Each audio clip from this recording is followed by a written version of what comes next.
नमस्कार, मैं इस देश का एक आम आदमी हूँ और आपसे कुछ जरूरी और गंभीर बातें करना चाहता हूँ। ये हमारा भारत देश है और भारत एक लोकतांत्रिक देश है। लोकतांत्रिक यानी जनता का राज्य। लोकतांत्रिक कैसे?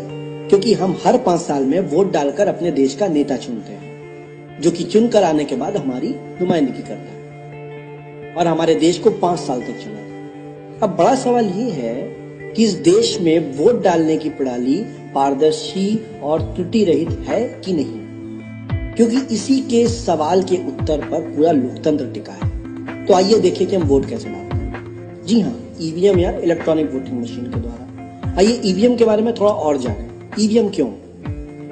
सन 1989 से पहले हमारे देश में वोटिंग के लिए पेपर बैलेट प्रयोग होता था। आज भी कुछ भागों में पेपर बैलेट का प्रयोग होता है। उसमें एक कागज पर वोटर अपनी पसंद की पार्टी में निशान लगाता था और इस तरह सबकी पसंद एक बैलेट बॉक्स में बंद हो जाया करती थी और बाद में वोटों की गिनती के वक्त उन पेपर बैलेट को सबके सामने गिनकर परिणाम घोषित होते। लेकिन ऐसा पाया गया कि बूथ कैप्चरिंग से लेकर वोट माफियाओं द्वारा गिनती के लिए जा रहे ट्रकों को उसी नंबर के दूसरे ट्रकों से बदलकर, जिसमें कि उन माफियाओं के पसंद के उम्मीदवारों के वोट पड़े होते थे, गिनती के स्थल पर भेजकर उम्मीदवारों को जिताया जाता था। स्थानीय स्तर पर ऐसे कई धांधली के मामले सामने आए और इन सब को रोकने के लिए 1989 में भारतीय चुनाव आयोग ने ईवीएम यानी इलेक्ट्रॉनिक वोटिंग मशीन को हरी झंडी दे दी और ये कहा गया कि ईवीएम त्वरित, सुरक्षित और अचूक है। आइए ईवीएम को थोड़ा और गहराई से जानें। भारत के लगभग सारे वोटर्स ईवीएम का उपयोग करते हैं।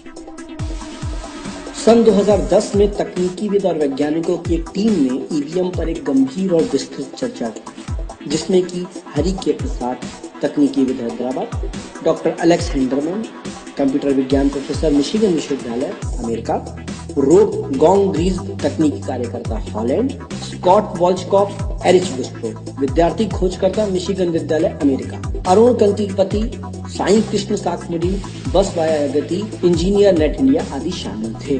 और रिसर्च में पाया गया कि यदि किसी वोट माफिया को जरा भी वक्त ईवीएम का एक्सेस मिले तो बड़ी मात्रा में वोटों को बदलकर चुनाव के परिणामों को प्रभावित किया जा सकता है। आइए देखिए कैसे संभव है। मोबाइल या वायरलेस द्वारा गलत डिस्प्ले दिखाकर वोटों की गिनती से पहले स्ट्रांग रूम में क्लिप द्वारा ईवीएम से वोटों की चोरी। Let's run a small election using a real EVM. When a voter arrives, poll workers press this button to allow one vote. The voter then presses the button for their candidate and the vote is cast. Let's give each candidate 3 votes.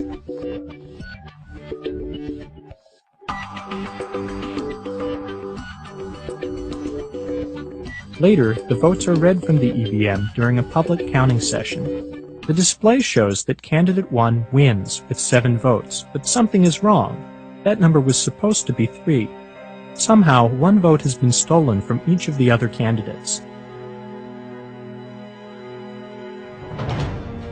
Now we'll open the machine and show you how we tampered with it. Indian election officials haven't let voters see inside.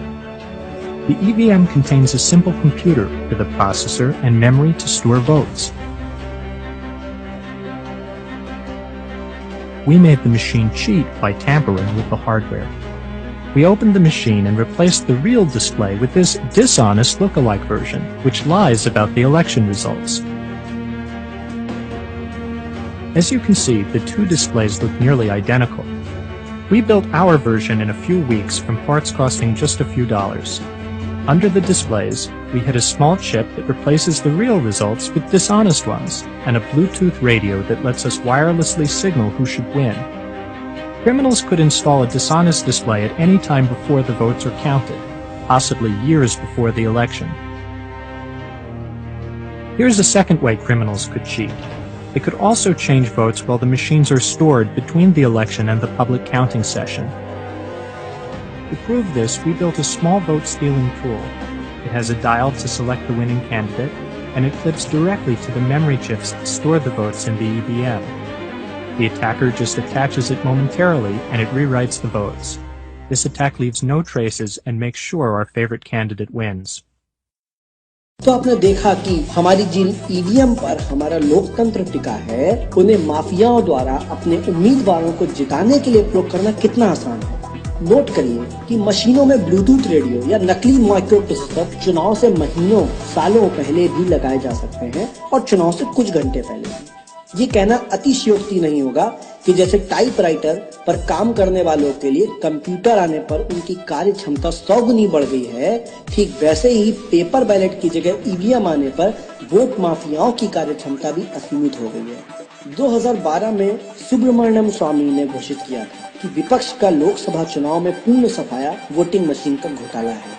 उनके हिसाब से 2009 में machine घोटालों के बिना कांग्रेस की 70 सीटें ही आती, पर 2014 में वही मशीनें फिर से इस्तेमाल कर लेंगी। आइए ईवीएम की विश्व पटल पर स्थिति को देखें। अमेरिका में वेब हैरिस नाम की महिला ने वोटिंग मशीन का घोटाले की पोल खोली, जिसके बाद 64% अमेरिकी राज्यों में यह मशीन बंद हुई। जर्मनी में इन मशीनों को असंवैधानिक करार दिया गया, क्योंकि मशीनों से एक आम नागरिक चुनाव की प्रक्रिया को पारदर्शी तरीके से नहीं देख सकता। आयरलैंड में इन मशीनों को कूड़े के भाव फेंक दिया गया, क्योंकि इनसे प्रजातंत्र की हत्या होती है। केवल भारत, नाइजीरिया, वेनेजुएला, यूक्रेन जैसे गरीब या विकासशील देशों में ही चुनाव में ईवीएम का प्रयोग हो रहा है। भूटान, नेपाल, पाकिस्तान, कंबोडिया आदि अन्य गरीब देशों में इन्हें लगाने की योजना चल रही है। जरा सोचिए क्यों? जानते हैं, गरीब देश इसलिए गरीब हैं क्योंकि अमीर देश उनकी प्राकृतिक संपदाएं लूटते आए हैं। सरकार के रूप में अपने एजेंट स्थापित करके बड़ी कंपनियां अपनी लूट जारी रखती हैं। इंटरनेट और मोबाइल आने से कागज के वोटों से हेर फेर करना मुश्किल हो गया है, इसलिए वोटिंग मशीनें लगाई गई हैं, जिससे कि बिना सबूत के घोटाला होता है और पूरे विपक्ष का काम तमाम। बस फिर धोखेबाज सरकारें दनादन विदेशी निवेश और स्पेशल इकोनॉमिक जोन बनाकर विदेशियों के हाथ में देश को बेचती हैं। याद रखिए, कागज का वोट सस्ता भी है। महंगी मशीनों को 10 साल में बदलना होता है। लोगों को इन्हें चलाने के लिए प्रशिक्षित करना पड़ता है। अगर कागज की पर्ची लगाई जाए तो खर्चा अलग। इसलिए ये कहना कि कागज का वोट महंगा है सरासर झूठ है। इस तरह ये भी झूठ है कि बैलेट में बहुत कागज लगता है। 5 साल में बैलेट में जितना कागज लगता है, उतना हम एक दिन में अखबार छापने में खर्च कर देते हैं। कागज बचाना है तो कहीं और बचाया जा सकता है। वोट जैसी कीमती चीज के साथ समझौता करना उचित नहीं होगा। इन मशीनों के साथ अगर पर्चियां भी लगा दी जाए तो भी धोखा जारी रह सकता है। पर्चियों को हाथ से गिनना होगा तो कागज के वोटों को क्यों नहीं गिन लेते? हर भारतीय का कर्तव्य है कि वो वोटिंग मशीन के खिलाफ अभियान छेड़े। हेराफेरी कागज के वोट से भी होती है, लेकिन उसका पता लगाना संभव है। हजारों बोगस वोटों को छापना पड़ता है, फिर बूथ तक लाना पड़ता है। स्टिंग करके पोल खोलना आसान है, दोबारा चुनाव की मांग भी की जा सकती है। हम और आप क्या कर सकते हैं? अपने चुनाव क्षेत्र में आप 64+ स्वतंत्र उम्मीदवारों को खड़ा करें तो इन मशीनों को हटाकर कागज के वोटों को ला सकते हैं, क्योंकि मौजूदा मशीन सिर्फ 64 उम्मीदवारों के वोट गिन सकती है। आप जिस भी पार्टी का समर्थन करें, अपनी पार्टी से मांग करें कि निष्पक्ष चुनाव के लिए कागज का वोट वापस लाएं। साथ ही अपने परिवार, मित्र, मोहल्लों में ज्यादा से ज्यादा लोगों को इस मुद्दे पर जागरूक करें और सोशल मीडिया पर शेयर करें। ये देश हमारा है और हम इस देश के भाग्य विधाता हैं और अपने हक की लड़ाई हमें खुद ही लड़नी होगी। लोकतंत्र को व्यवसाय समझने वाले लोग आपको कभी इस मुद्दे पर एकजुट नहीं होने देंगे, क्योंकि यही उनकी ताकत है। इसकी पहल आपको ही करनी होगी और अंजाम तक आपको ही ले जाना होगा। तभी हम गर्व कर सकेंगे कि भारत एक लोकतांत्रिक देश है। जय हिंद, जय Bharat. Well, in the words of Stalin, he says, those who cast the votes decide nothing. It is those who count the votes who decide everything.